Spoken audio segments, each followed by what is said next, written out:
Good morning, everybody. Welcome to Zoe's Treasures. My name's Tracy, and as always, here with my husband, Noel. He's in the background doing the graphics and all that cool stuff. How are you guys? How is everybody today? Did you have a good weekend? You knew that was coming. Did you do anything fun? I have a story to tell you about my weekend. Good morning, Daisy Lane.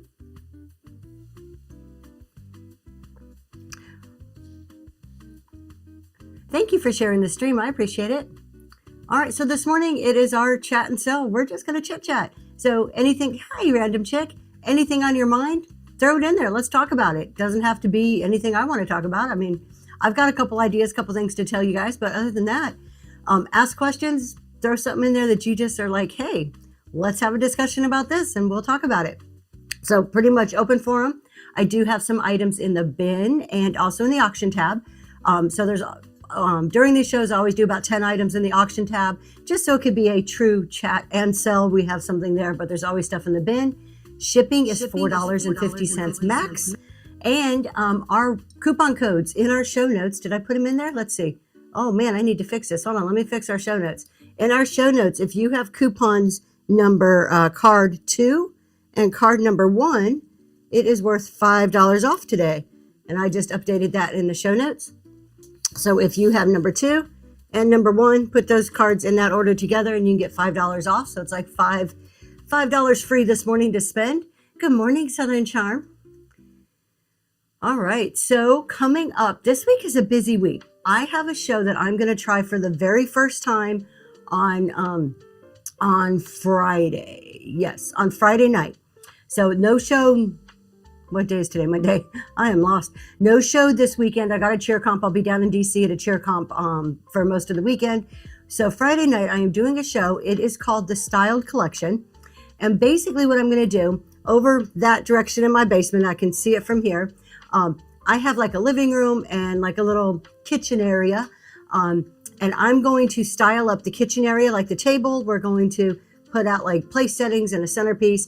And then in the kitchen area all along the countertops and shelving I have there, we are going to take things that I have for sale and I'm going to replace all of my personal stuff with things I have for sale, all styled, kind of just how you would see it in a normal home. And that's how we're going to sell it. So it's going to be like we are walking through a piece of my home and selling. It will be staged, but that's the whole kind of theme of the show. So we're going to try it. I've enlisted the help. Obviously, my husband's going to help me. He's going to be walking around with the camera. And good morning. Good morning. And then my daughter is going to help me. So she is going to, hey, Lentro, she's going to number stuff. And we are actually going to style the table 2 different times throughout the show. So we'll see how this works. I kind of got this whole plan we've been working on together. So you got to come and see it. It is on Friday. Thank you so much. She has the plan and now have the one to be the one to execute. Yes, this is how it works in our house. So this is going to be interesting because it's going to be a roving camera. This is how it works. I'm like, honey, I want to do this. Here's my idea. I will take care of the stuff and you just need to figure out how to make it work, like technology wise. I do like it. Yes. So we're going to try that Friday. Funny how things work, huh? Yeah. And he likes it. He is so like my husband's a geek. Like we both are. That's probably why we fell in love, but he's a geek when it comes to technology and stuff. I'm geeky about like business and finance. So anyways, he literally has like a whole harness that he straps onto himself. And then like the camera like hooks up right here. So then he's like this walking around. And so he's very excited to use this. He came down last night practicing while I was like doing other stuff. I was testing. He says to testing. Make sure he was that playing. It was not going to be too crazy and wobbly and make you guys sick as it moves. Yeah. But it's going to be an interesting challenge. It will be. All right. So let me take this off. I have a story to tell you guys. So how many of you go to estate sales like as a part of your sourcing? That is a normal part of your plan within your sourcing. Southern Charm, I know you do. You tried to give me some hints before. Random Chick does. So I have always looked at estate sales as Melinda's. Yep. I've always looked at them like, oh, it's cool. If I'm driving around on a Saturday and I see one or a Friday, yeah, I'll stop. That's awesome. Have always loved doing it that way. And it never has even really been about the stuff. I'm super nosy and I love to see how like houses are laid out and like the way things are decorated. So I've always looked at it as just kind of a fun thing. But I don't know. Well, last year we tried. I had a very not successful time going to an estate sale last year. So then I'm like, yeah, not my thing. Let's wait. So I've never used estate sales as like a big part of my sourcing plan, right? Coming into 2026, things are getting tough at auctions. I'm having a hard time at auctions. They're just some of the other sources aren't producing. So I'm like, I need to look at other avenues. I need to like broaden this a little bit. And Noelle and I started talking. We're like, we're in the country, so it's not super metropolitan. Get your running shoes on and oh my random chick. Yep. That's where I'm going. Oh my gosh. So we're like, I live in the country, so they're not like super close, but there is areas around me that I could get to some fairly easy. Anyway, so we're like, okay, we're going to try it. I go onto the website that lists all of them. We find one for last weekend. And we're like, okay, we're going to do this. First of all, I'm a rule follower. If you tell me something operates in a certain way, I'm going to do it in that way. Like, there's no question. If you, particularly on a public forum, and I'm not used to you, if you tell me that you need to come and get a number at 2:00 to get in line to get in the estate sale, I'm going to show up before 2:00 so that I could be in line to get my number, right? Which is what I did. Most estates are sold through online auction house. And I would much rather do that. Like, I just don't. And here's the reason. Here's what happened. I felt this whole experience I had this weekend was a massive waste of time, and I don't have a lot of time to waste. So that's what bugged me the most. So anyways, we get there at like 1:30 because the instructions said they start to give out numbers at 2. We get there at 1:30. There's like nobody lined up. I'm like, well, this is weird. There's no way I could be the first. Like, people get there like way early. I'm like, okay, this is weird. So I'm just kind of watching. I see somebody walk up to the porch of the house. Yeah, I see somebody walk up to the porch of the house and they pick something up and they're writing. I'm like, And this is like 1:30. I'm like, okay, so I go up there. There's a sign-in sheet. And I ended up being number 18. So number 18 probably isn't that bad in the scheme of things. However, the instruction said they give out numbers at 2:00 and be in line at 2:00 to get your number. They said nothing about a sign-up sheet. Had I known there was a sign-up sheet, I would have gone earlier so I can put my name on the sign-up sheet. So already I was like, you're not giving me good instructions here. I like clear-cut, straight-up instructions. So I sign in. We wait till 2:00. At 2:00, everybody starts lining up. I'm like, why are we lining up? We already have numbers. We signed in. But I go and line up too. I'm like, we're just going to follow the crowd here, right? And then they give out numbers at 2. I'm like, okay, that didn't make sense, but great. Now I got my little number, says 18 on it. I'm holding it. They don't open the doors till 3. Yeah, it's crazy the amount of people. Because as soon as like 2:00 came, like there was just like this massive crowd. It looked like they're waiting in line for the newest iPhone. It was unreal. So I get my little number. We wait till 3:00. So we're sitting in the car. I'm working on my computer. At this point, it had been an hour and a half that we had been sitting in our vehicle waiting. 3:00 comes to get out of the car. We line up. We go in this house. Of course, the lady comes out, gives this big old speech. If you hold it, you buy it. No holding, blah, blah, blah, all this stuff. I'm like, okay, cool. That's your rules. Got it. We go in this estate sale. It took me all of 30 seconds to realize that the estate sale prices were eBay prices, then some. It was the most expensive estate sale for the most basic items I have ever experienced in my whole life. Like, I was blown away. We literally, Noelle and I were like, okay, divide and conquer. You go one way, I'll go the other way. We'll pick up stuff. And I told them, I'm like, if it looks good, just put it in the bag. We'll buy it. And they had this rule that no holding items. If you put in your bag, you had to buy it, right? So after I went into 2 rooms and it was crowded as all get out, you could barely move. You're like this. After 2 rooms, I'm like, this stuff is so overpriced. It's literally, they looked it up on eBay. Yeah, that's why you don't go to all my estate sales are way too expensive. Some people claim, and then as they walk through the front door, oh, that's crazy. So 2 rooms, I'm like, they literally looked up eBay and not even at the solds, at the like selling prices. And then they probably added 10 or 15 bucks thinking, well, if they buy it on eBay, they pay shipping. So we'll up the price here. That's how bad the prices were. Garage sales are getting nutty prices too. My goodness. So anyways, 2 rooms. I went and found my husband. I'm like, let's go. This isn't worth it. Well, he had like 3 things in the bag. And I looked at him. I'm like, these prices are crazy. He's like, yeah, but you told me to put stuff in the bag. And I'm like, oh my gosh, I don't want to buy it. I'm like, we picked it up. And of course I go back to, I'm a rule follower and it's in our bag. And so now I'm freaking out. I'm like, I don't want to buy this. It's way overpriced. And you picked it up. And so anyways, he went to the lady, explained, my husband is like the best people person in the world. They were fine. Yeah, I know. I was like thinking, man, I'm going to shell out money. I'm going to like overpay for all the stuff he put in his bag. But they were cool. He gave it back. We left. And at that point, we had been there close to 2 hours. And I'm like, that was the biggest. And on top of it, it was an hour from my house. So we had like almost a half a day. And I was so upset. I'm like, at this point, I just wasted 4 hours. Were you going to add to our story there? She spent less than 5 minutes in the house. It doesn't take long. That's how day 1 is on most estate sales. Last day is half off. Yeah, but then my thing is, if I go in on the last day, like there's nothing left. Like, is there anything good? Has anybody got good stuff on the last day? Good morning, Miss Bree. Because I would go in on the last day. I would see, now that's the type of, if I don't have to wait in line, if I can just drive there, get out of my car, go in without like 50 other million people like rushing like they're the Goodwill bins, all junk on the last day. Do I overthink it? You see? So I don't think estate sales are for me. This was 2 strikes in less than a year's time on an estate sale for me.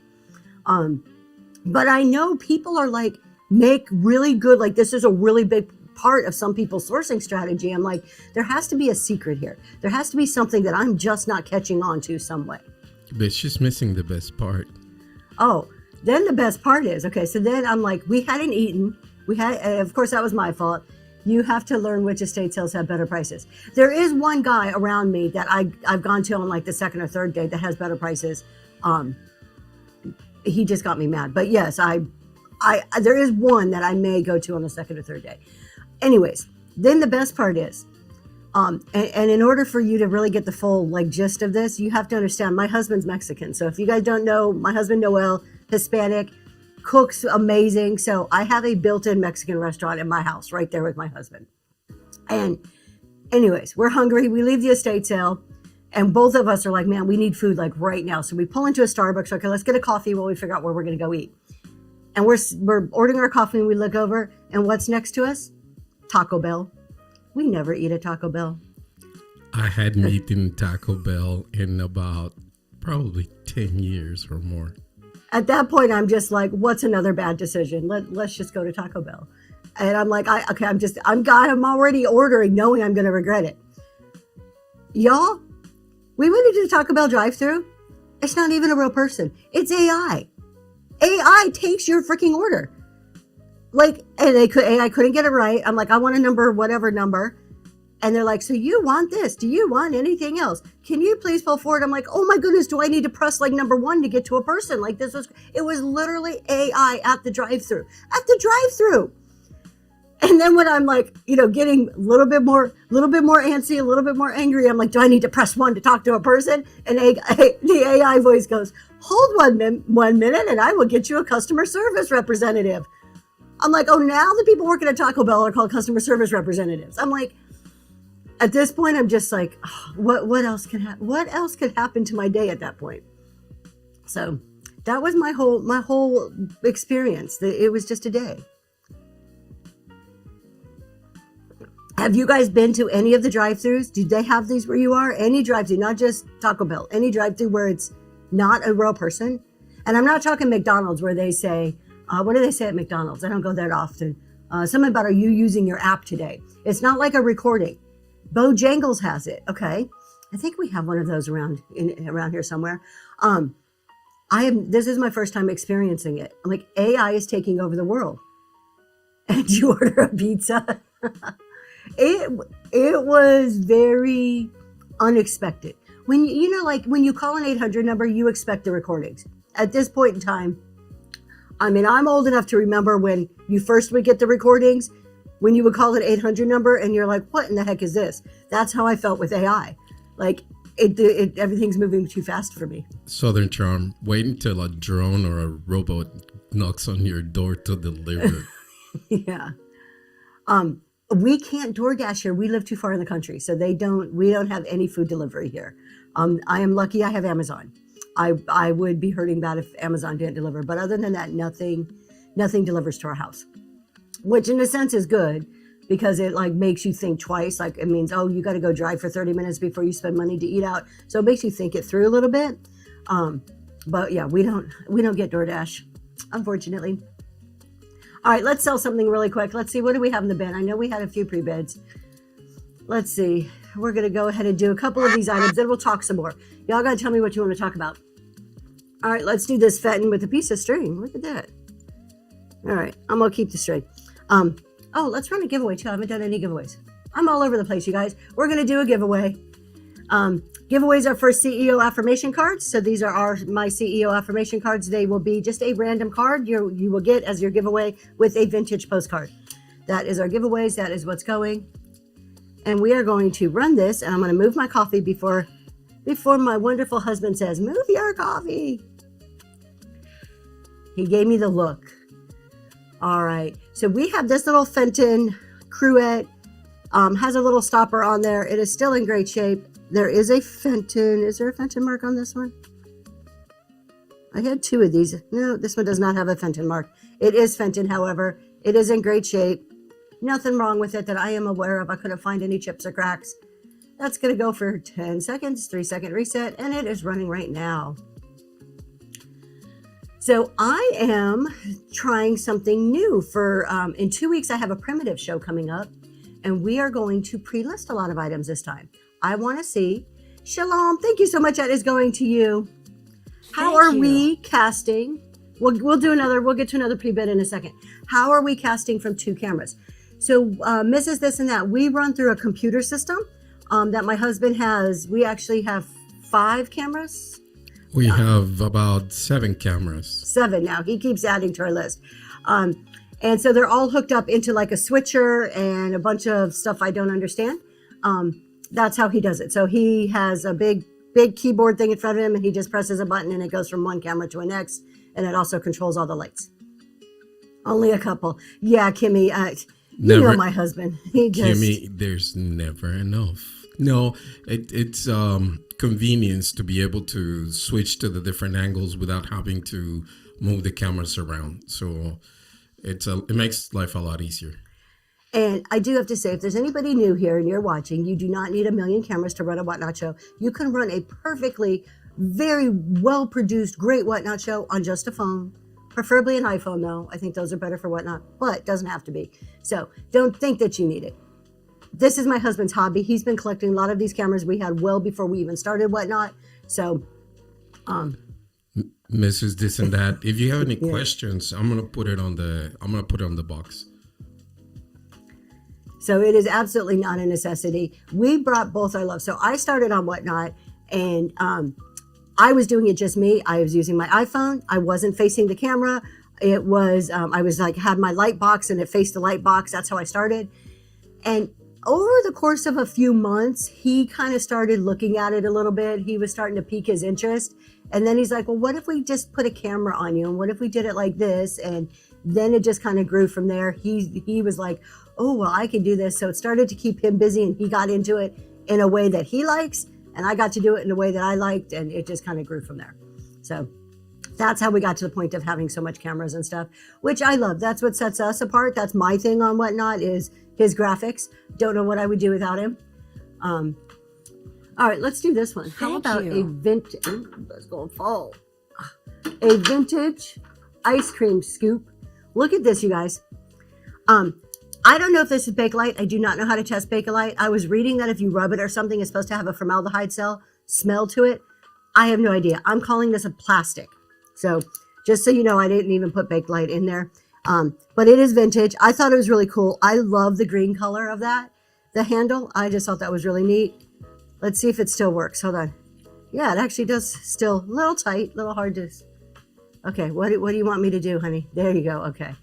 We're going to go ahead and run that. And that's going right now. So it's in really good shape. I mean, you can tell the metal, it's been around for a while. There's some tarnish on it. But if you're collecting stuff like that, it's pretty cool. Oh, and she doesn't like the bubble. I hate the bubble. Southern Charm, thank you so much. That's heading to you. We'll do one more and then we'll talk and get back to it. Let's do one more item and then we'll get back to chit-chatting about things. Thank you, Southern Charm. Let's do one of these folding rulers. These things are so cool. Have you guys seen when the people take these at Christmas and they have to use more than one? I don't know, maybe they use one. And they make like, I don't know how they do it. They do like stars. I think that was so cool. Yeah, I guess you could do it.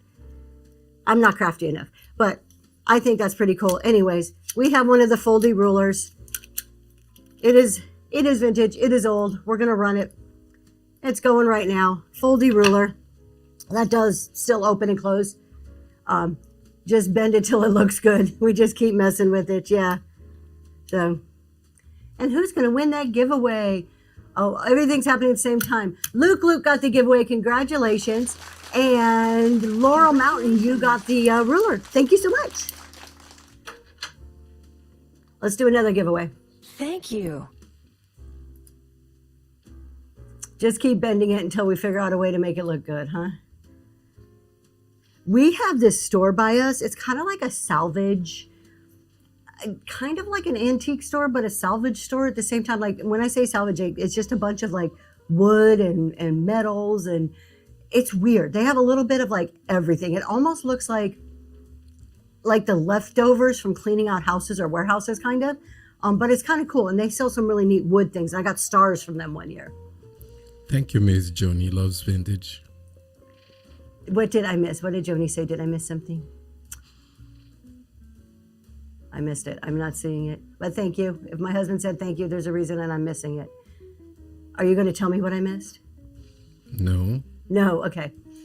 Do you like those kind of stores? It's a pretty cool store. And this lady, you guys, I think I've told this story before. So the lady who owns it. Now, I live in a really small like town in the middle of nowhere. So the store I'm talking about, like this salvagey store, I went in there one day. She only takes cash, no credit cards, no cash or checks. She'll take a check. Does anybody actually carry checkbooks anymore? Like it's not something I carry around with me. It's put away in my home office for when I need one. Yeah. So I go in there. I had about $60 of stuff and I had like $40 on me, not realizing she only took cash. So she's like, "Oh, don't worry about it." She's like, "Don't worry about it, honey. There's a mailbox out front. Just drop it in there sometime in the next day or two." Like literally, like you just let me walk out of here with $60 worth of stuff and you're going to totally trust me, somebody you have never met, to bring you back cash. I did. I mean, I was going to be honest. I brought her back cash. Total. She goes, "I do it all the time. It's okay." I'm like, okay, well, I guess that's a perk of small town living right there. That was like, yeah, it blew my mind because I came from down south in like northern Florida and southern Georgia. You're not going to do that. No, like you'll never see that money again. Like that would never happen. But we have a lot of that because that's it. It's because she knew. She's like, that lady looks like a rule follower right there. And you like to sleep at night. That's right. Exactly. Talking about estate sales being too high. I've been watching many different sellers for the last month and feel things go for ridiculous prices. Do you really, Jody? Do you think they go? See, I think there are a few sellers that get a lot higher prices than what I would be willing to pay. And I know there's things that I sell that other sellers sell and make more money than I do. That's okay because I think it's kind of like you're buying from the person too. I think some sellers get to be to a point where they become so popular or so big that buyers aren't necessarily they're not buying a product. They're buying part of that experience from that person. And they like to join into that huge crowd and be part of that. I mean, more power to them. Do I want those prices? Sometimes, absolutely. We all do, right? But I don't know. And I think also, too, if the buyers weren't willing to continue to bid it up, they wouldn't get those prices. So an item is only worth what people are willing to pay for it. So in my show, somebody may be willing to pay $10 for the mouse, but in somebody else's show who's maybe bigger, more popular, has a different personality, a different style, a different experience, they may be willing to spend $20. And that's okay, because at the end of the day, this isn't worth what I say. It's worth what everybody is willing to buy it for. And that can be different in different parts of town or different parts of whatnot. Yes, my love, I got it. Thank you. I like the guy behind the counter at the gas station, but I'm not paying $5.99 a gallon. True. But Eye for Beauty, have you guys ever experienced, I used to live, I don't know if any of you from Northern Florida. Northern Florida, there's Jacksonville, biggest city by square mileage in the country. So we have Jacksonville. And then, oh, well, you know what? If you missed the roundtable, it's on YouTube. You could always rewatch it. So real quick plug, but I'll go back to my story. Y'all, if you're not following us on Reselling Roundtable, why not? This is on YouTube. It is myself, I Love Discounts, and Green 13. So Tony and Lysandra from I Love Discounts, Jeremy from Green 13. We all come together and we do a reselling podcast. It's called Reselling Roundtable. It is a live YouTube podcast, kind of like this chat show where you can come ask us questions and we debate and discuss and talk about different topics every week. 6:30 every Sunday. The manipulation, though. Okay, we're gonna get back to the selling real quick. I want to talk. Eye for Beauty made a good point. It was funny. I like your point, but. And it's interesting because one of the episodes where we're talking about the pricing. We were talking about pricing. Hold on, who's going to get this giveaway? So in Northern Florida, you have Jacksonville. Lucky you got that giveaway. Congratulations. Thank you for being here. Congratulations. And then you have Ponte Vedra Beach. You cross the St. Johns River, or you cross what they call the ditch. It's a tributary off St. Johns. And you get to the Ponte Vedra Beach. This is where, like, the Jacksonville Jaguar football players live. It is a very ritzy, very, very expensive, very, very wealthy part of the state. And you could go to the TJ Maxx on the normal side, over on in Jacksonville side, and you can go to the TJ Maxx in Ponte Vedra, and the same item is going to be two different prices because the clientele who may be shopping in that store have more money, discretionary money to spend. Therefore, they know they can get more money. It's no different here than on whatnot. I mean, that's just like the way it works. Like, that's just commerce in general. But I want to hear what Nine Lives Maggie says. The manipulation, though. I see them sell something and say it's so rare you'll never find another one, get a high price, and then say, guess what? Here's another. Yeah, now that's kind of scammy. I agree with you. I don't like that. I totally agree with your point there. So let's see, grocery stores. Yeah, previously mentioned grocery stores do the same thing. Okay, let's just take it. I don't like Aldi, but you have Aldi and then you have a Publix. For those of you in the South, you know Publix. It's a little bit higher end. They cater to their customers a little bit more versus Aldi, where they're like, "Oh, give me a quarter just to get your dang cart," right?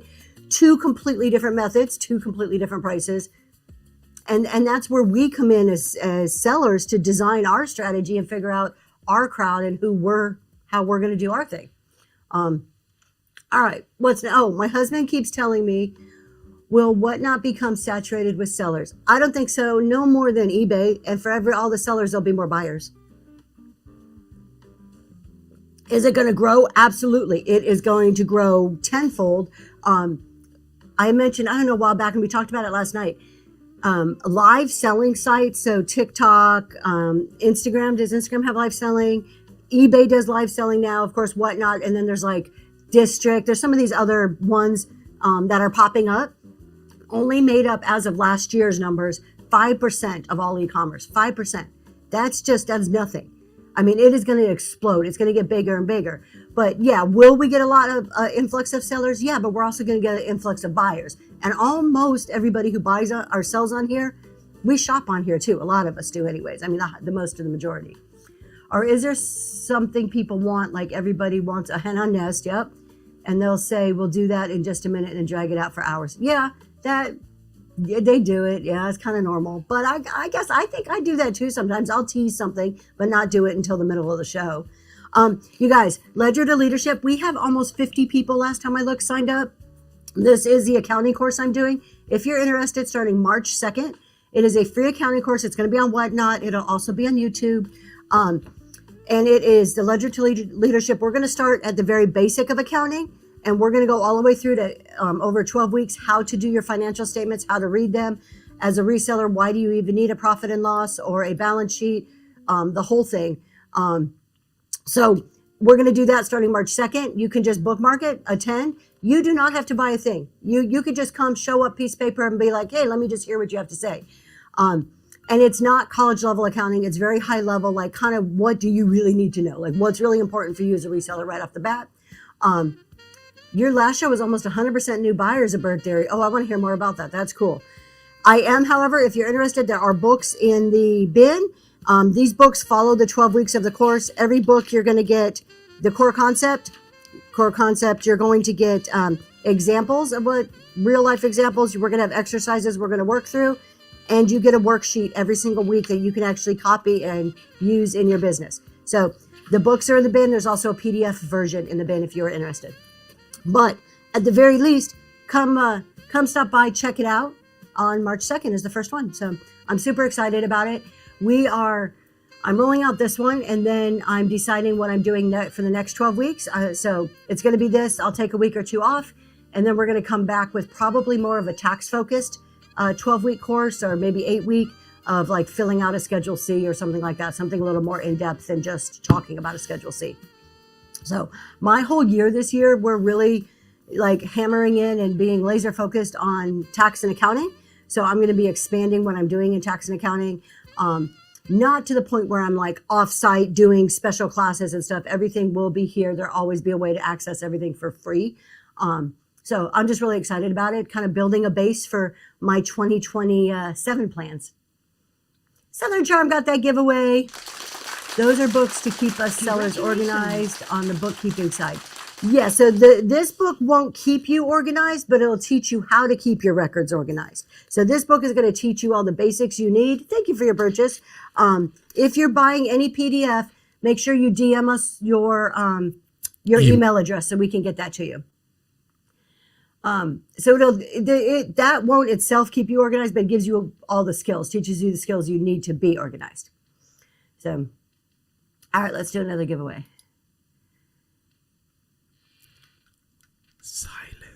Silence. I'm going to take a sip of coffee. I had something else. I was in 2 chat shows this weekend. Well, in the last 4 days, I was in 2 different chat shows listening and lurking. Chat shows are by far my favorite to like attend. Because a lot of times I'll put it on when I'm driving and I don't feel like I'm missing something. If I'm driving, I can't look at this screen. Hello, mamas. Good morning. So I listen to a lot of chat shows. And I have to say, I had 2 that I was in, and I was so disappointed. And I will not say their names. I'm not going to call people out. I was just so disappointed with the information. Both of them were on different topics.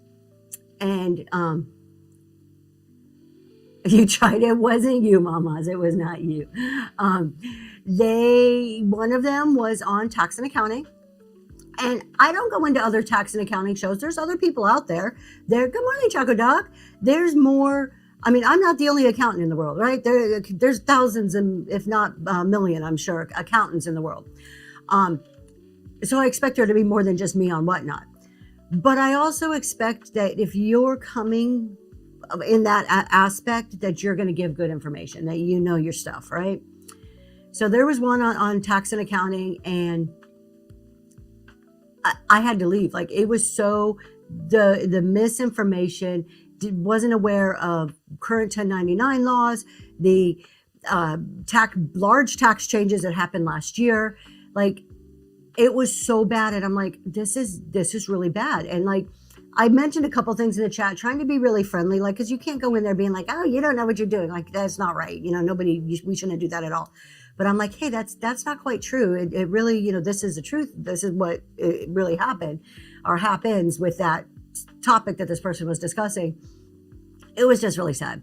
And then the other one I was in was a shipping show. Somebody was ship and chat, where they're packing boxes and they're chit-chatting, which is for some reason very, very entertaining. I do not know why, but we are drawn to like watching people do everyday type things. And I was watching this person doing shipping, and they're like, okay, there's a void in this box. We need to fill this up. And I'm like thinking, yeah, good advice. I'm just kind of hanging out like, oh, cool, good advice. They take a USPS box, put the box together, and stick it inside the other box to fill the void. And I'm like, okay, well, I'm going to keep my mouth shut. We can't use those products in that matter, but don't say anything. Not your job. You're not the wet nut police. So this is my inner dialogue talking to myself. You're not the wet nut police. Just let it be. Yep, and the envelopes. So I'm like, okay. Then they finish packing this box. Okay, all this time the box is like on the ground in front of them, and you can't see it on screen. They finish packing this box, and they grab it and they lift it up, and literally their arms are like this. It was like it was like a box that like it actually had a picture of like a microwave or a toaster oven or something like that on it. So it was bigger than 12 by 12. You could tell by the way they were holding the box. It was clearly bigger than a 12 by 12 box. And I couldn't hold it in anymore, you guys. And this is where my husband gets mad at me. He's like, just back away from the keyboard, you know? So I type in there, so now is when do you change the dimensions on the box? Of course, acting stupid because I know you change the dimensions. I just wanted to hear what the answer would be. And this person has looked in the camera, right. And she's like, oh no, I never change dimensions. Of course, I'm like having a heart attack, right? I'm over here going, oh my God. And so I said, oh, that's so interesting. Terms of service tells us we have to. And at this point, I know I'm in trouble. At this point, I really know I need to exit the show, just leave, right? She was like, I've sold over 8,000 things and I never change it. I'm like, well, you do you, and I'm leaving now. So it was like 2 shows and I'm just like, how? And I told my husband, and you're the bad apple that's going to ruin it for everyone else. Exactly. It's crazy. Most of the other seller tax info shows are trying to teach people how to cheat on their taxes. Oh my gosh. Well, thank you very much, 9 Lives, Maggie, that you can trust me. I will tell you to be far more conservative. I take far less risk. So, that's just where I come from. I don't like to mess with the IRS. But it's just... there was probably 30 people in that shipping show and nobody was questioning anything. Nobody. Now, out of the 30, there was probably at least a third of them off busy doing something, not paying attention, right? Thank you, Jocko Doug. And there was a few that are probably just fans of the person that weren't going to tell them they were wrong anyways. Cub, I missed it. Let me go back. Cub Sand, I couldn't read it fast enough. It was treasures. Hold on. Cubs and Treasures. Cubs and, am I saying that right? Cubs and Treasures. Congratulations. Thank you for being here. You got that giveaway. Okay, thank you. Good. I struggle with names. Good morning, Coastal. It's not always a name. A lot of times it's me.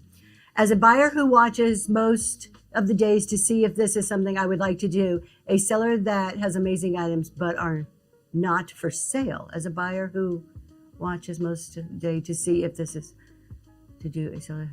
I'm not sure what you're saying. What am I missing there? Brenda, clarify just a little bit more.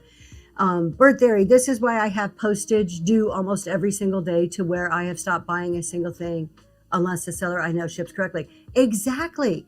And the person on the shipping show, she was like, I've never had a problem. I ship out, I've never had a problem. I'm like, well, but do you know?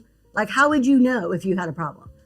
Sometimes the seller doesn't even know unless there's a major complaint or you're doing your own customer service. You may never know that your customers are being charged. Good morning, Brittany. Hello, Brittany. So you can't necessarily say you've never had a problem because I don't know. And there's some big time sellers. Living Bliss Vintage, she's one you can trust. She is on the up and up for shipping. She does it right. She's going to preach to you to do it right. So she's one to watch on shipping shows, and she won't call anybody out by name, but she mentions there's some big sellers, and I've seen them, we've all seen them, that intentionally tell people incorrect information, and sell information that's incorrect on shipping. So you just got to watch out. Sellers have beautiful items on a shelf, during their shows, but it's their purse. Yes. Isn't that annoying? Has anybody else seen that, you guys, what Brenda is saying? Copper Ridge Homestead, thank you so much for the raid. Grab your hats and step into Zoe's Treasures, where the relics aren't cursed. They are for sale. Copper Ridge, thank you. Kimmy, I'll answer your question 1 second. Thank you so much for the raid, everybody who came in. My name's Tracy. This is Zoe's Treasures. We're doing a chat and sell. So we've got a few things in the bin. We're just talking. So if you want to talk about something, throw it in the chat and we'll talk about it. That duck is our graphics. That's what my husband does for our shows. And when we get rated, we do like to look at a profile to say thank you for bringing all of your people over here. So there is Copper Ridge Homestead. This is Miss Kimberly. If you do not know who Copper Ridge Homestead is, let's scroll down. Looks like they specialize in vintage. Their next show is tonight at 5 o'clock. So they are doing green finds and vintage vibes. So now you know where you can go to get some cool vintage. Thanks for rating us. Kimmy, Living Bliss Vintage. She does shipping shows. She has one coming up. I have it booked, Mark. It's in the next few days, I think. She's a straight shooter. You could trust what she says 100% on her shipping shows. I always check my weights, but only change size if I'm more than 12 by 12. Yes, and that's Mrs. Isn't that, and that's fine. There's two trains of thought. Over 12 by 12, 100%, you always have to change your box size and your weight. Okay, your box size you change anytime it's over 12 by 12 by 12. Your weight you change anytime it's greater than what is already showing. So if I have 5 pounds showing and my weight is 7, I have to change it. If I have 5 pounds showing and my weight is 3, I can leave it because I've just overpaid. It's okay at that point. For the box size, for the dimensions, if it's over 100%, you have to change because that could change the price of the shipping. If it's under, you're not required to change it. However, there is a train of thought that's not wrong that says if it's under that and your package goes missing for some reason, so say you have an 8 by 8 by 8 box, but you just leave it at 12 by 12 by 12. Because it's smaller, you know you're not incurring any more money, so you're fine not to change it. But if that shipment goes missing and you have to put a claim in through the IRS to find the box, they're looking for a 12 by 12 box, but it's not a 12 by 12 box, it's an 8 by 8 box. So changing it to the correct box size if you're going down helps in the case of the box ever going missing. Now, totally valid train of thought. I cannot argue with it. If the logic is there, it makes 100% complete sense.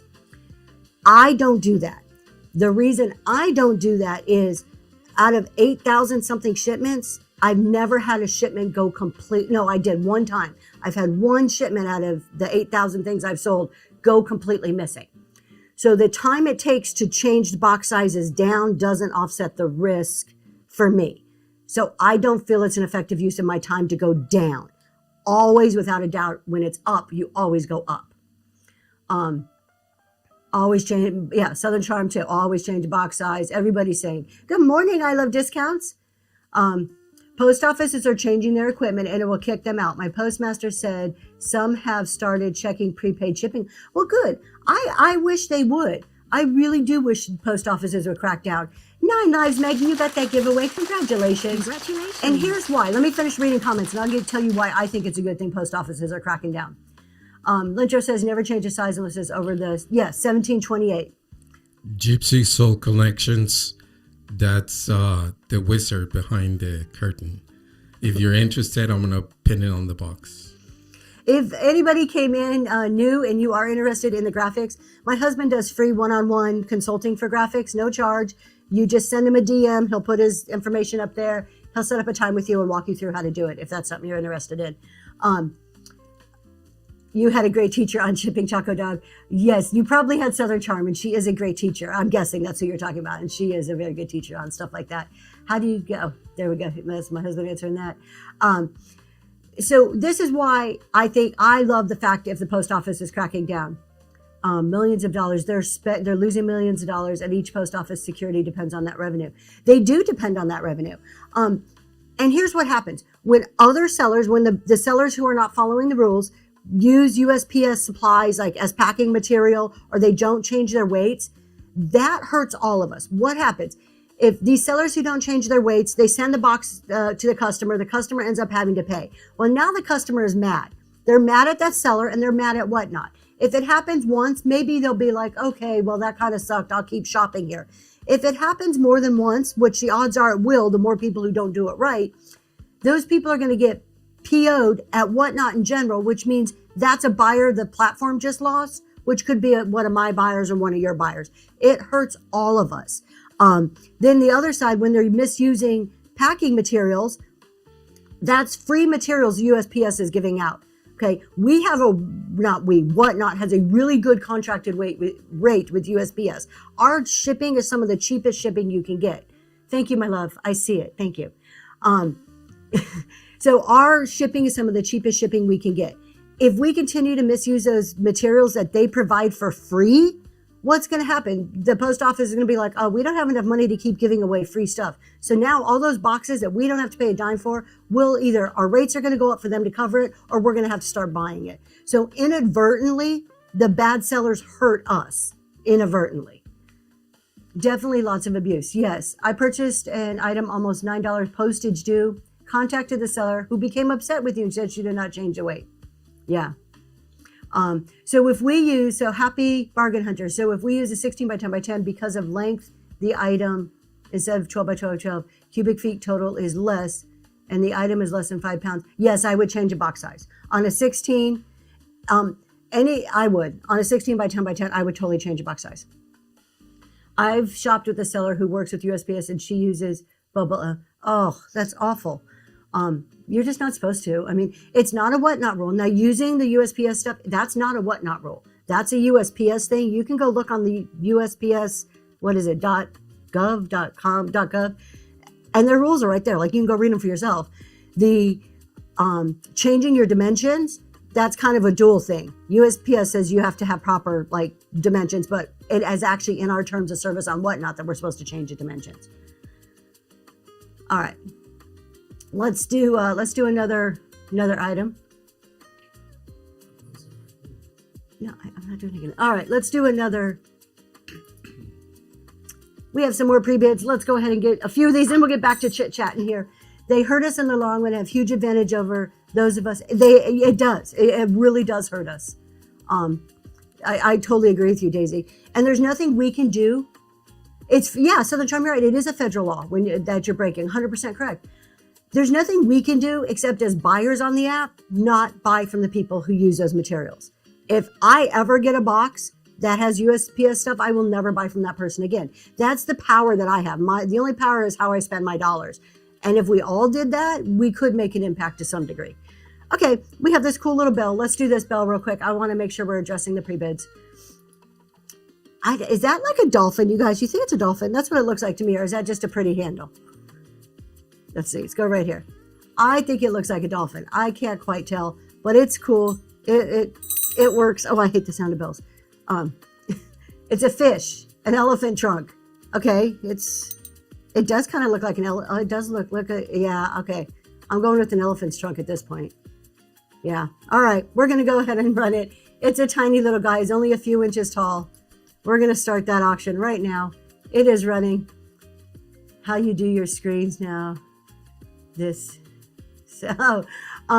Catch me here. You can message my husband. He can tell you everything about it. Gina, you got the giveaway, and the Bird Theory got the bell. Congratulations, everybody. Thank you so much. I don't know how I keep timing now. That's the second thing that all happened at the same time.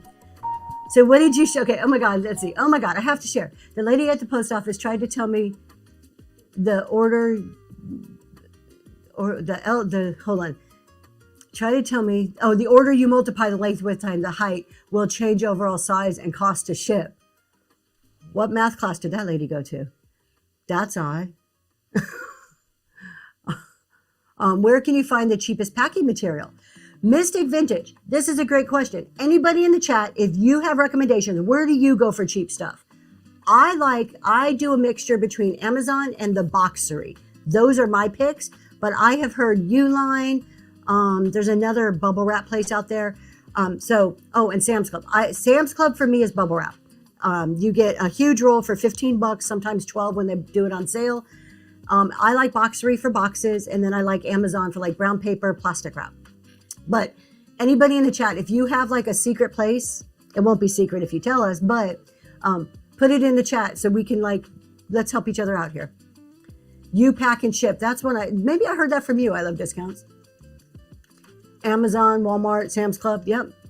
Now, Walmart I heard a lot of people shop at Walmart for boxes, and I've seen the boxes there. They don't seem bad priced at all. My thing is I like to order in bulk. I feel that I get better deals when I'm buying in higher quantities, and then I just store stuff in my garage. Costco, so Costco would be close to like same as Sam's kind of. Yeah, we got that one. You pack. So yeah, those are the places, and that's just, you kind of got to like really check it out. I buy enough to reuse, and I've never, you've never, the Bird Theory, serious? I mean, we buy a lot of Amazon, so I reuse that stuff. But you've never anything but plastic wrap and tape. That's amazing. I buy quite a bit of boxes. I have piles in my garage, like really high piles, like dangerously high. I purchase when I'm at the store and they give me paper and bubble wrap because you buy too much. Is that why? Oh, I love discounts. Thank you, Maggie. I've got it back the other day and you definitely pack. Thank you. Thank you very much. I do try. That doesn't mean stuff has never been broken. I'm human. Stuff has broken. I don't always think it's my fault. And it's not a lot of stuff. I have very few claims, but it happens to all of us. You can order, can you order in large? I did not know you can order in Walmart bulk. That's interesting.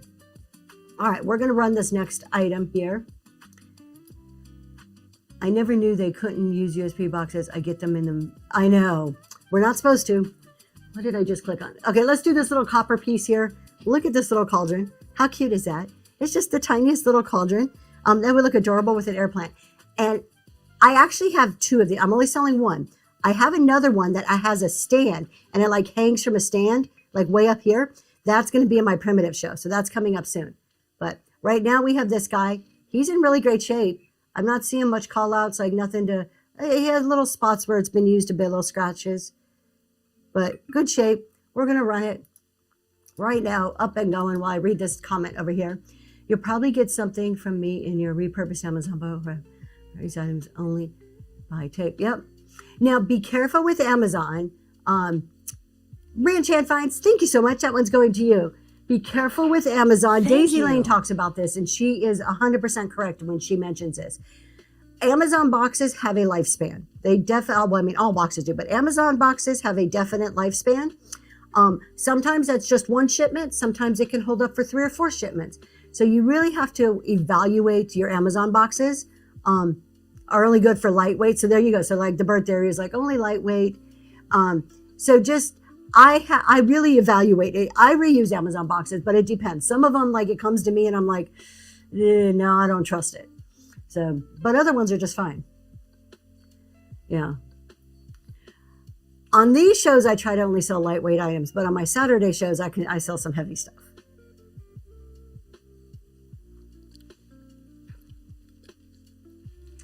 All right.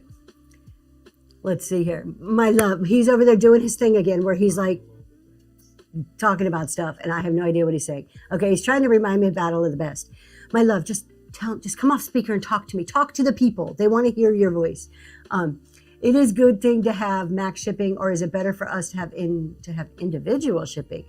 Oh, where they pay full price. So I know I need to learn sign language because he's like, Lintro, I don't know try so many different things and she's completely oblivious. I don't know where his whiteboard is. He's supposed to be writing messages to me so I can actually read them, but he's not doing it. Okay, is it a good thing to have max shipping? I think it is. Personally, max shipping, think about it from the buyer's perspective. When you go into a show, do you want to have to pay $9.21 for every 5 pounds, or do you just want to pay $9.21 once? You could fill up your box. You could have 2 or 3 boxes. You're probably going to buy more as a buyer. Well, it's no different. It encourages people to buy more. They don't want to have to keep paying for shipping. So if you have the ability, the financial ability to cover any overages, and you feel safe doing that, I would highly recommend either reduced shipping and or free shipping. Before you get to free, go to reduced and really think through free, really know your numbers. There are pros and cons to both sides of that.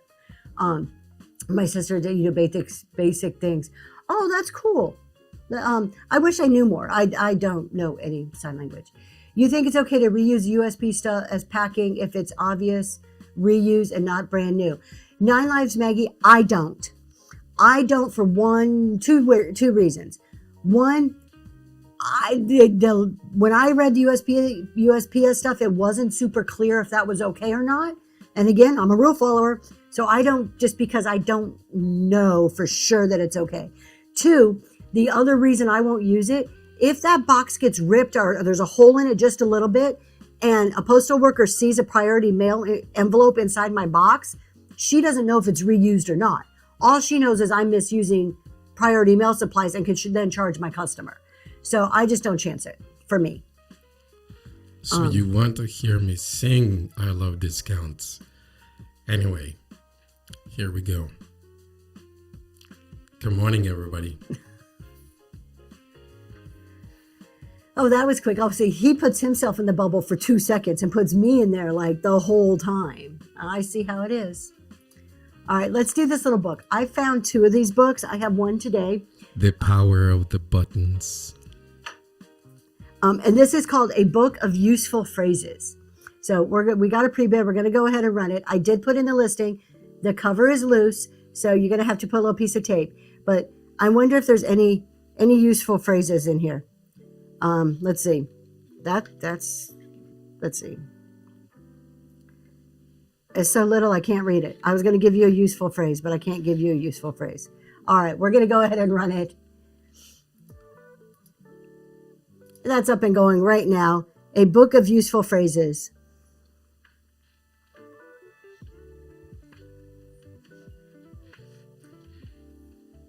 You love Max Shipping. Southern Charm, thank you so much. That is heading your way.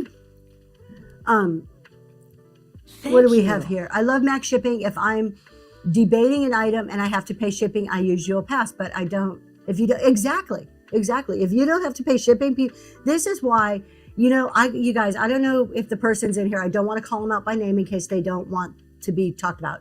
But I got the sweetest message this morning. I woke up to the sweetest message from another seller who is trying free shipping based on some of the stuff she's heard in talk shows and listening to the pros and cons that we discuss all the time.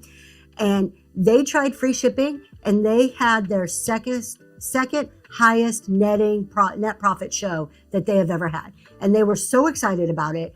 And it's because of that mentality, because of, hey, if I don't got to pay shipping, it takes all the risk away. I'm going to buy because I'm not wasting money over here on the shipping side. So it was pretty exciting to wake up and see that message.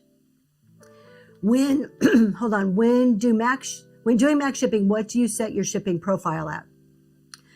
For me, so like at this show, Max is at $4.50, and that pretty much says if you buy one item, for the most part, everything after that you're going to get free shipping. I set all the weights at 8 to 11 ounces for this show, and then I also set my shipping for each show to do flat rate.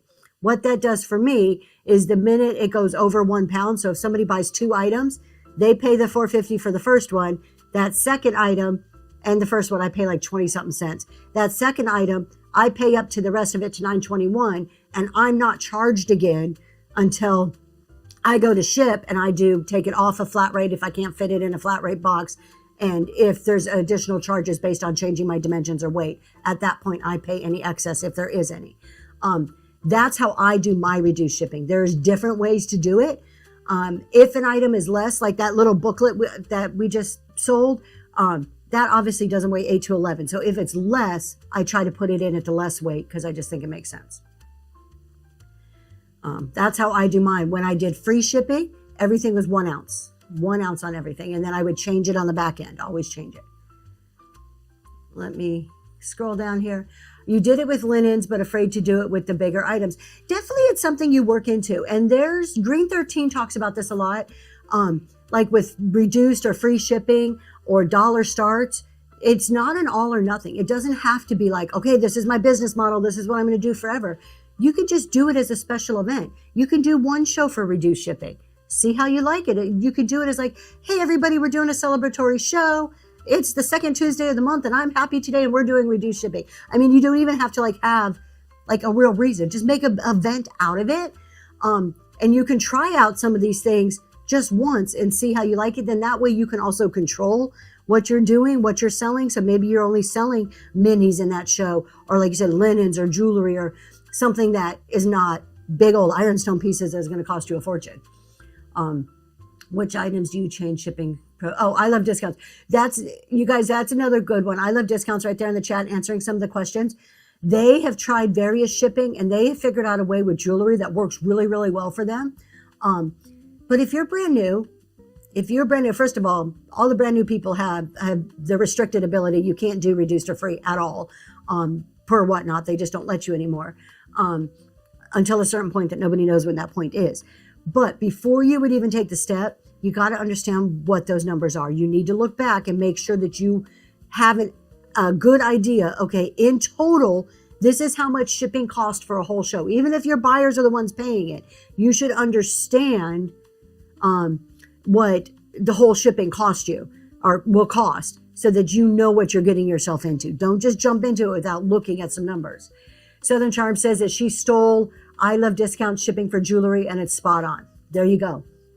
But then the other thing I was going to say is also, Whatnot has a good system.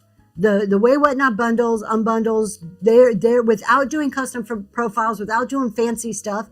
If you just put in the proper weight of your item and whatever packing it's going to take to ship that item, and you just let Whatnot do its thing, you're probably going to be pretty good. Whatnot, actually, their shipping system is well advanced and works out really well most of the time. Good morning, Miss Liz. Daisy Lane, yes. And so Daisy Lane is talking about free shipping. And so she did it for about 45 days. And she found that it reduces people to fill the box. And that is the negative of free shipping. I totally agree. I did it for almost 6 months. And there are so many people who buy one item. And that's okay if that item's $20, $30, $40 or more. But when the one item's $5 and you're paying $9 to ship it, you're losing money. Now you've got to look at averages. You can't get hung up on that one item, but there is a large increase of one item purchases. Jeremy Green 13 says if you continue to do free shipping, that kind of levels out. That kind of goes away after a while. After 6 months, I never saw that decrease. It was still a consistent problem that I was never able to combat. No matter what I tried various different things to encourage people to buy more than one thing. It has to do with volume. Yeah, so that's not the reason I don't do free shipping anymore. That it got to a point where I'm like, okay, this is part of the deal. I need to just accept this if I'm going to continue to do this. Dollar stars, me too, Daisy Lane. I am with you 100%. There are so many, 100% volume, yes. So many people against the dollar starts, but if you can afford to do it, at first, are you going to lose money? There's a good chance that you will lose some money. Stuff will go for $1 at first.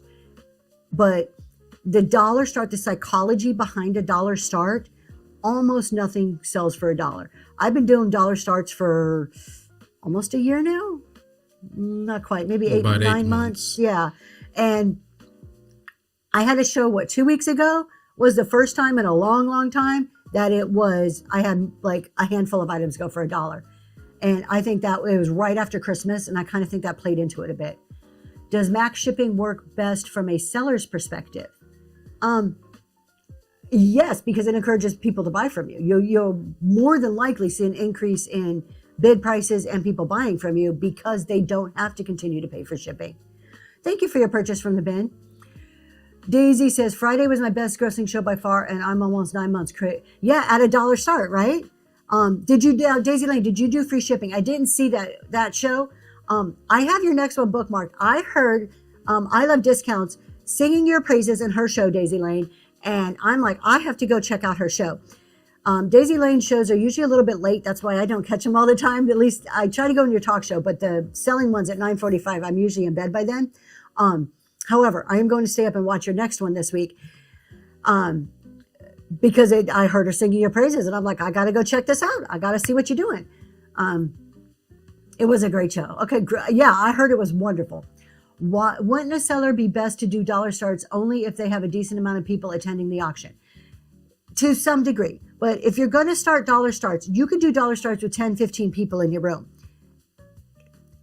Are you going to get the highest bid prices? Maybe not.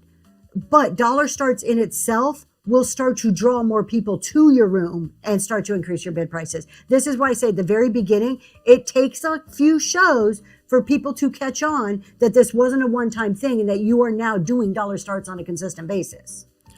It only takes 2 people to be interested in one item to create a little bit more competition for that one item. If you put it in perspective, only 2 people. If you have more than 2 people, obviously the interest will grow. There's a whole psychology. If you guys don't listen to Green 13, he talks about the psychology of dollar starts. But there is what's called phantom ownership. So first of all, a dollar start is no different than the clearance section at Target, right? You want to go and get a new pair of jeans, and you're in Target and you see the clearance rack versus the full price rack. You're going to go to the clearance rack and see if they have your size and style that you like there, because you can save money. Same thing with the dollar start. That same type of psychological thing is happening. Wow, I can get this this item that's worth $15, $20 or more for $1. Yeah, I'll bid, and you swipe. Okay. Then somebody else is thinking the same thing, so they swipe, and you got a room full of people, and we're all swiping. Then the minute you bid, you kind of switch into what's called phantom ownership. At the minute you bid, there's something in your mind that says that item's mine. Yes, my love, go ahead. Did you wanted to say something? Well, outside love discounts, just put it on the chat. You can also listen to the 3 different perspectives on the reselling roundtable on YouTube. If you go to YouTube, you can listen to all 3 different perspectives from Green 13, I Love Discounts, and Zoe's Treasures. There you go. But catch me here. One of the things that Green 13 mentions is you can make it an event, not just necessarily do it consistently. You can make it as a one-time only. Mm-hmm. Green 13. So thank you, whoever is answering. It was Green 13 is who talks about the phantom ownership. Once you bid on something, you have an owner in your mind. That's yours. Even if it's not in your hands, you bid on it. It's yours. So then when the next person bids, you're like, sister, that's mine. And you bid. And then girl number 2 is over here going, that's mine. And they bid. That's what drives up dollar start bids. Does it happen every single time? No, nothing in life is guaranteed. Does it happen the majority of the time? Usually, yes. Look at the Bird Theory says they went from $12 up to $60 starting at a dollar start. So once you ask for more realistic price, people might shy away. It's not that they shy away when you ask for a realistic price, but let's just say I'm selling this riser. By the way, if you like this riser, I'm going to plug Southern Charm. She makes these and she sells them in her shows. They are really cool. I have used this for months now. If I'm going to sell this riser and I say, you know what, I can sell this for $12. I don't know if that's what I paid for it or not. I'm just guessing. I can sell this for $12. I can start it at $12. Okay. There may be 1 or 2 people interested at $12 and they'll bid at 12, but are they really going to keep bidding up higher and higher? Probably not. If you're starting at a higher price, odds that it's going to go up really high. If you're starting at a price that's close to the perceived value of the item, it's probably not going to get really bid up. But if I started at $1 and you're like, oh, that's a deal because that's worth 12, and you've bid and somebody else bids and you guys are going back and forth and now we're right at 12 and you're battling it out with 2 or 3 other people. At this point, you've probably swiped 3 or 4 times. That phantom ownership is stronger and stronger and stronger, and to the point where you're like, hell no, 13. Okay. You know what? I'll spend 14. And then they do 15. You're like, oh, it's only $1 more. I'll do 15, to where it starts to get bid up more. Absolutely, Daisy Lane. But also, catch me here. We also have a different format for those type of items, which is called reverse auction, and you can catch it on our YouTube channel too. You can see how high price valued items are not necessarily started at $1. Exactly. Yeah. And Daisy Lane points out another really good point: decision fatigue on both sides, seller and buyer. I'm doing a jewelry right now that I'm not starting at $1.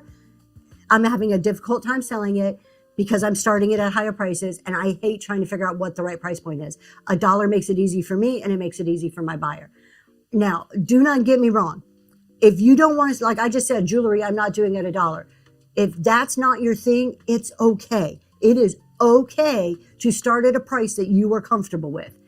I will always be a proponent of dollar starts because I believe in them, but that does not mean that it's wrong for any other price. It is okay to do what you feel is best in your business.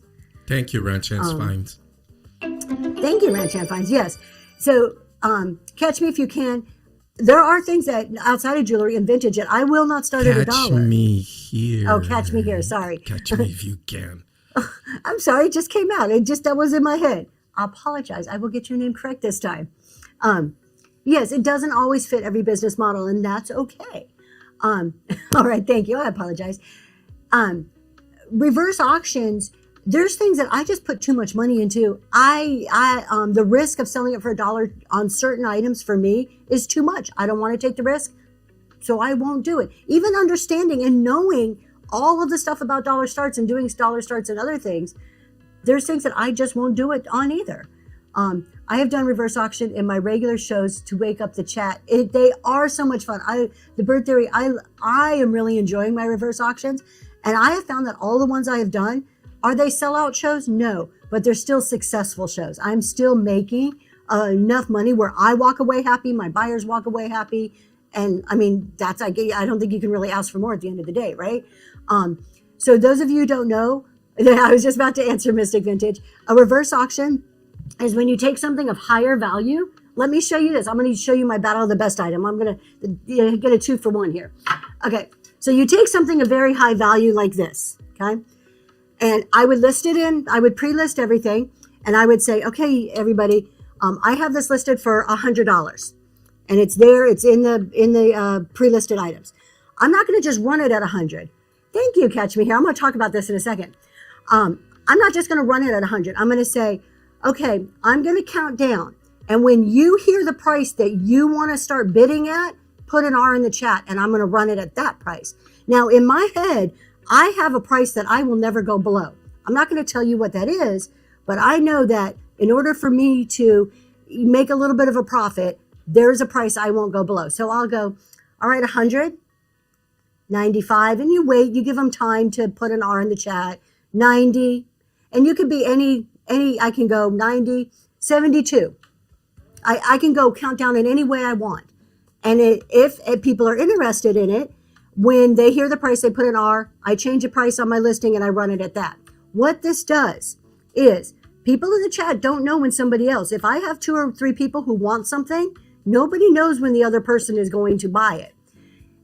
In real reverse auctions, there's no bidding. It is the minute I hit that price, they hit buy and it's theirs. So it creates this, I better swipe before somebody else does, because if I don't, if $72 sounds good to them and not me, they're going to get it.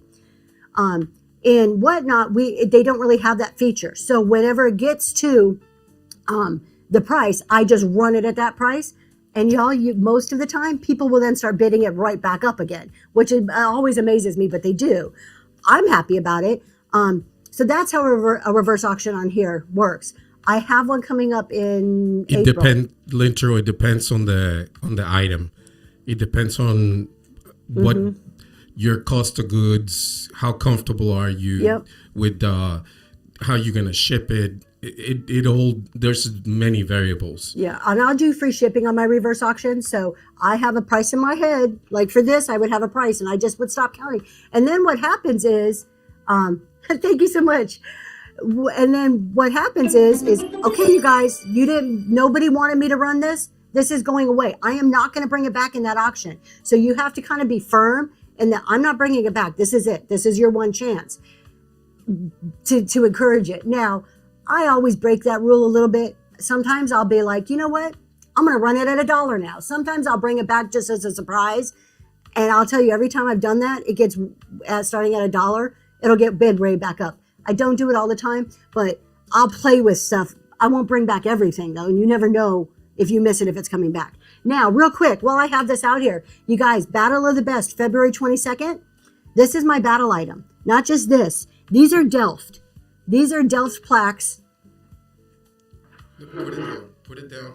I will put it down in a second. I want to hold it up. These are 2 Delft plaques, a pair. They are already listed. You can go look at my Battle of the Best show on the 22nd. Last time I checked, nobody had bid on them yet. They're starting at $1. So you could get your pre-bid in. Yes, I got 2 of them. One is a tad bit bigger. As you can see, the measurements are in the listing on my Battle of the Best show. But these are Delft Sphinx something or another plaques. Everything's in the descriptions in the show. So they're really cool. I love the equestrian parts of it. Of course, the blue and white, the Delft. They are antiques, late 1800s. I can't link it, but if you look in my shows, it is Battle of the Best on the 22nd. You can go in there. That's where it's at. So if you are the bubble, what is it? T-Bubble Fuzz. Basically a reverse auction counts down instead of going up. They're going to be sold as a set. Yes, they're going together as a set. And if you want to see how a reverse auction works, if you want to see one, we have some on YouTube. All my shows are on YouTube, and there is a reverse auction I have on YouTube. So you can go to my YouTube channel, and then you could just watch 5 or 10 minutes, and you'll see how the reverse auction works. What's better, a booth or whatnot? Thank you, Miss Liz. Yes, thank you. What's better, and pre-bid on a show better than, thank you. Booth or whatnot? I have never had a booth. If anybody here has had a booth, and I know Southern Charm has a booth, Daisy Lane, I don't know if you've ever had a booth, but I know Daisy Lane's run an auction house, so there may be a booth too. I don't know. Other experience?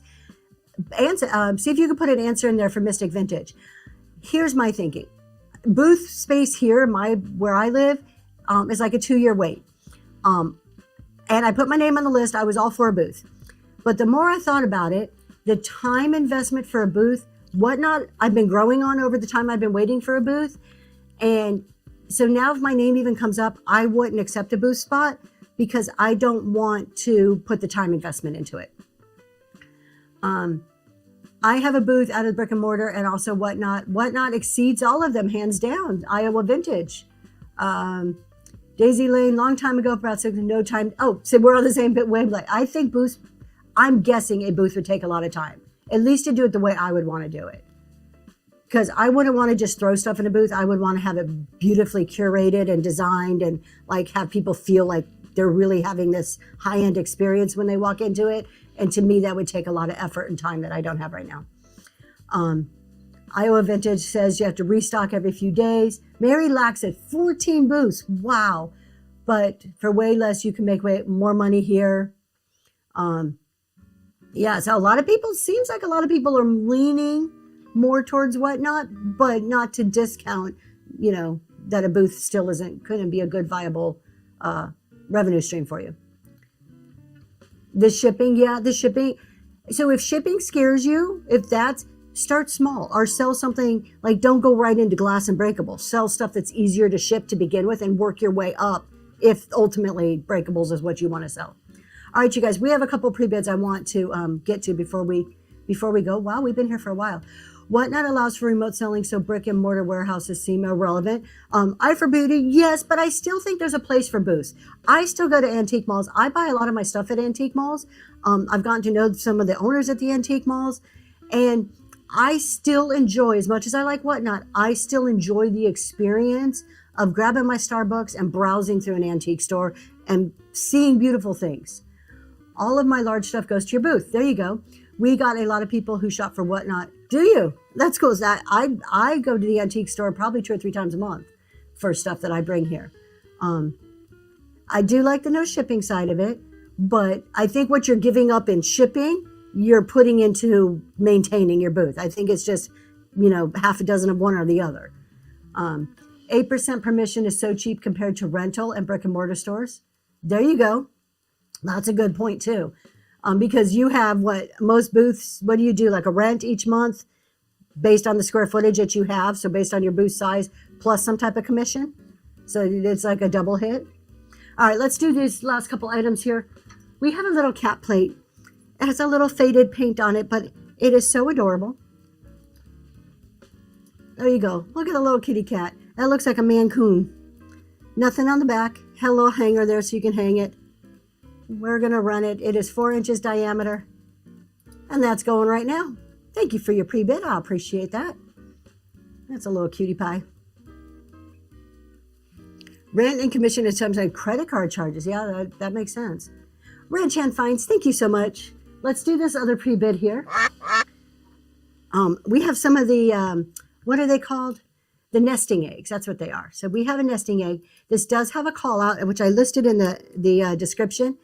Somebody put a piece of tape on there. You can kind of see where the tape was right here. But other than that, it's in great shape. Really pretty paint. And you're going to get 3 of these. So there's 3 eggs total.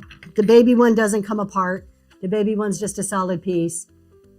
We have a Raid Welcome in, I Raiders! can't even say your Grab name, your hats Pickers. and step into Zoe's Treasures, where the relics aren't cursed. They are for sale. Prolific Pickers. I got it. It just took me a second to like sound it out in my head. Thank you so much for the raid. My name's Tracy. This is Zoe's Treasures. We're doing a chat and sell show. When we get raided, we like to bring up the Raiders profile as a way to say thank you for bringing your people over here. So really quick, let's take a look. Are you ready? There we go.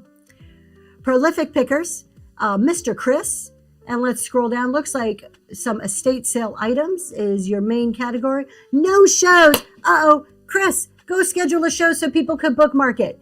All right, y'all. Estate sales, flea market finds. Now you know who you can go to if that's your vibe. Thank you for bringing your friends over. It's not confusing.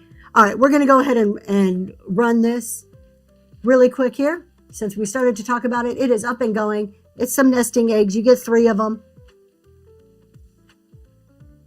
Thank you for your bids. Well, thank you for coming on over to our show. If you guys are just coming over with Chris, Ranch Hand Finds, thank you so much.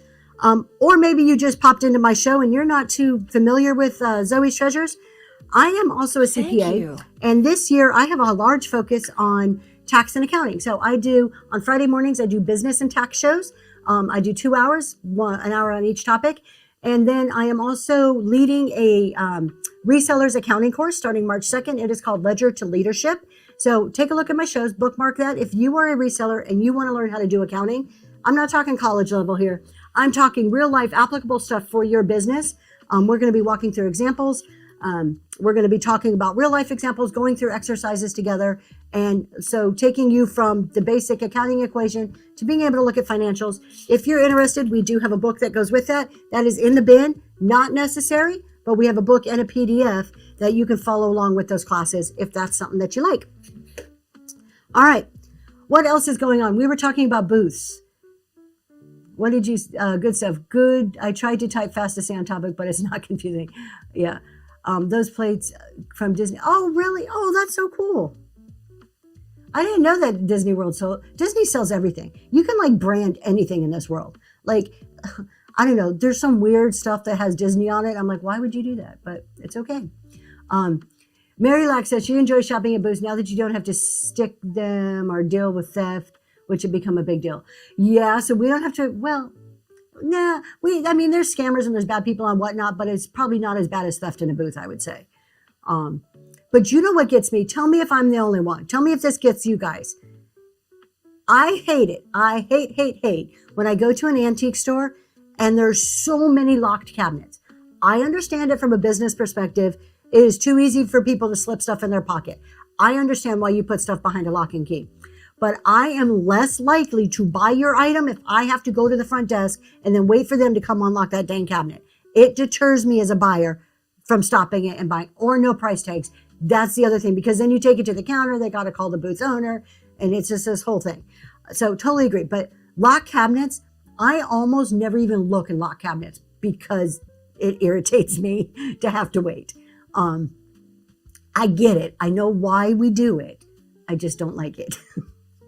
So, all right, you guys, let's do one more giveaway here because I didn't get through all of them like I tried to. We're going to do one more giveaway. And when this giveaway is done, we're probably going to go find somebody to raid.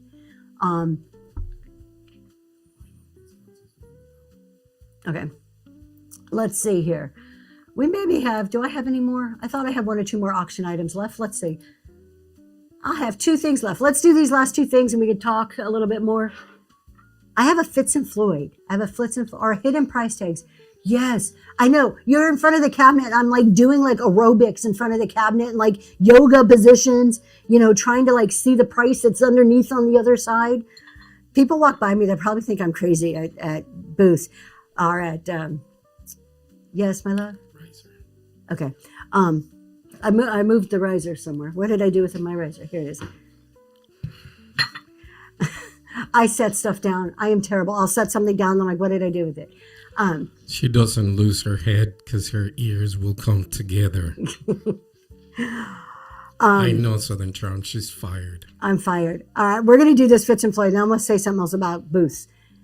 So we have a little coffee set. It is, got your FF down there, Fitz and Floyd. I think this one has a sticker. Yeah, this has like an original Fitz and Floyd sticker. No, Whoa. but I am firing her. Strawberries. We're going to go ahead and run this starting at $1. A Fitz and Floyd little coffee cup and saucer up and running right now. You didn't say I was fired. I have to say the antique malls, I have 2 that I go to. Southern Charm, thank you so much. That is heading to you. Great grab. Very good grab. I don't know if the where you guys have your booths, if they do this for you, but the 2 that are close to my house that I shop at like the majority of the time, the one, they are awesome. They have enough employees there that they're constantly walking around the store. And every time my basket gets full, they're like, let me take your basket for you. Here's a new one. I will fill up 6 baskets before I even realize what happened. Like, it is like that. It is just unknowingly, I'm filling up baskets because if there's space, I'm buying more stuff to put in there. I love it. And they know it. And it's intentional on their part to keep people shopping. Yeah, I'm sure it is. Yeah. And it works. It gets me every single time. Here's the other thing. I'm a snob at vintage malls, antique stores. If there is not a sale sign on it, I usually will walk by unless something catches my eye. And I don't care. I know how it works. I'm a smart person that I know if you can mark everything up and then mark it all up 25%, then put a sale sign telling me it's all on sale for 25%, and I will walk into your booth and buy stuff every single time. There is that psychological thing that gets me no matter what. We have made a game out of it. You too? Yep. Antique mall snob. Yeah, that's me. Me and my daughter have made a game out of it sometimes when we're traveling and we don't have a lot of time and we go into an antique mall, like especially a new one. If I go into a new like antique mall, I can spend hours, but a lot of times I don't have hours. So it's like, okay, sale items only, 2 baskets, let's go. And we divide and conquer, and it's kind of fun. So we see how fast we can get through, and we only will go into booths that have a sale sign. Just one of those things, a game we'll play together that's, interesting. The other thing, and I've said this before, if you have kids or a husband, because this works on husbands too. I've tested it. It works. The whole business model of Kohl's, mark it up. Exactly. I add an antique. Now, I don't fall for it at regular stores, but at an antique store, I'm there. I'm there for it 100%. Did you know if it's not firm and in some antique malls Ranch Hand Finds, I have never asked. I have never asked for a discount if it doesn't say firm and there's no sale sign. Like, Uh-oh. You've just opened up a whole new world for me now. Really? Double uh-oh. I'm like, how can I fit an antique trip in the next 2 days to test this theory? Yes. Okay. I will try this and report back. Yes. Very good to know. Thank you. All right. That's a wrap, guys. We gotta go. Here's the other. I will let you know. I will try Millie. it. Usually over a certain price. Well, yeah. I mean, I would make it decent. But so the secret for kids and husbands: give them a UV light. Just give them a UV light, and you say, "Go do your thing. Go find me glowy stuff." And you go shop. You can literally get a good hour or 2 of uninterrupted shopping time, just because they're shining lights on everything. It works with my 15-year-old and my husband all the time. Hell, if Thrifty, congratulations, you got that giveaway. Thank you for being here. You did help it with return customers. There are, and there are people, like there are booths that I know that is my booth. Like I have my favorites in the antique mall that I will not miss no matter what. That would work for you for sure. Request for items over 20 unless they're marked firm. Now, when I go into booth, when I go to the antique mall, I'm not just buying one thing. Like I'm, baskets and baskets of stuff. I'm usually upwards of what, 400 to 800? I don't know. I'll spend a lot at a booth or at antique mall in general when I go. But I'm sourcing too. Sometimes it's personal, but I'm sourcing. I'm trying to buy large quantities at once to maximize my time. treasure hunt list with pictures from my son. Oh, I like that too. Yeah. Almost like a scavenger hunt. You can just create some basic ones and give it to your kids. My 15-year-old would be all in that. She would totally be up for that. One day someone cleared me out of my Blue Willow with a 10% discount. I'm so trying this. I'm going to go to the one that I have a really good rapport with the women there and see if I can ask them. So, all right, you guys, we're going to go raid somebody. We've been on for a while now. I hope you guys have a wonderful week. I will be back on Wednesday. Is it Wednesday? I thought I had something going on tomorrow. No, it is Wednesday, isn't it? Yes. Wednesday's my next show. We'll see you then. Until then, have a really good week. Let's go see who's on.